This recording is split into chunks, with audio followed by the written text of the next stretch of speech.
Hello everyone and welcome back to my channel. আজকে আমি তোমাদের সাথে শেয়ার করব খুবই ইজি আর ইউনিক একটা রাধা কৃষ্ণের অ্যাবস্ট্রাক্ট পেইন্টিং, যেটা তোমরা খুব সহজেই রিক্রিয়েট করতে পারবে। তো চলো শুরু করা যাক। তাই সবার প্রথমে আমি আমার স্কেচটা কমপ্লিট করে নেব।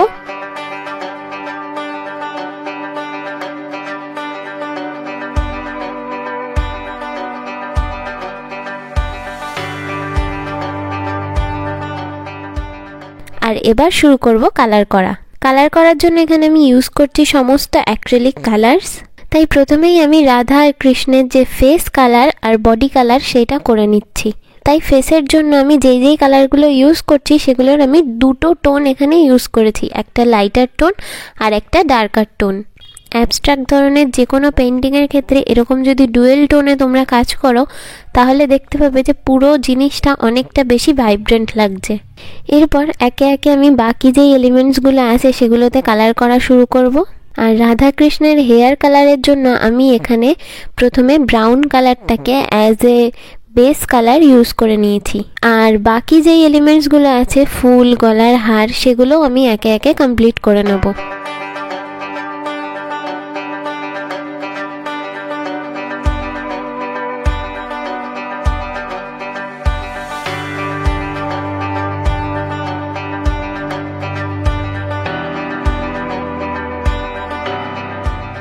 এরপর আমি কাজ শুরু করব ব্যাকগ্রাউন্ডের কালারের উপর। আর তার জন্য আমি এখানে দুটো কালার ইউজ করেছি, একটা রেড আর একটা অরেঞ্জ। ব্যাকগ্রাউন্ডের হাফটা আমি রেড কালার করেছি আর বাকি হাফটা আমি অরেঞ্জ আর ইয়েলো দিয়ে কমপ্লিট করেছি। তো আমার বেসিক কালার পুরো কমপ্লিট হয়ে যাওয়ার পর এবার আমি আস্তে আস্তে শেডিংয়ের দিকে এগোবো। আর শেডিং করার জন্য আমি যেখানে যেই কালারগুলো ইউজ করেছি তারই ডার্কার টোন ইউজ করে আমি আস্তে আস্তে শেডিং আমার কমপ্লিট করব।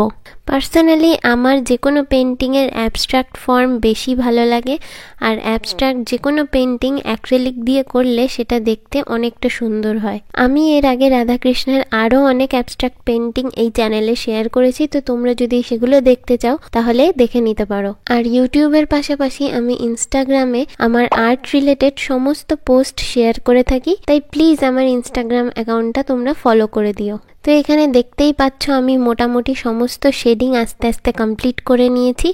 আর এরপর পুরো পেন্টিংটা এখন আগের থেকে অনেকটা বেশি সুন্দর লাগছে। তো এখানে তো আমার সমস্ত শেডিং মোটামুটি কমপ্লিট হয়েই গেছে। এরপর আমি ফাইনালি একটু ডিটেলিংয়ের দিকে কনসেন্ট্রেট করব। বেসিক কালার কমপ্লিট হয়ে যাওয়ার পর প্রপার শেডিং আর হাইলাইট করলে দেখবে তোমাদের পেন্টিং আরও বেশি সুন্দর লাগছে।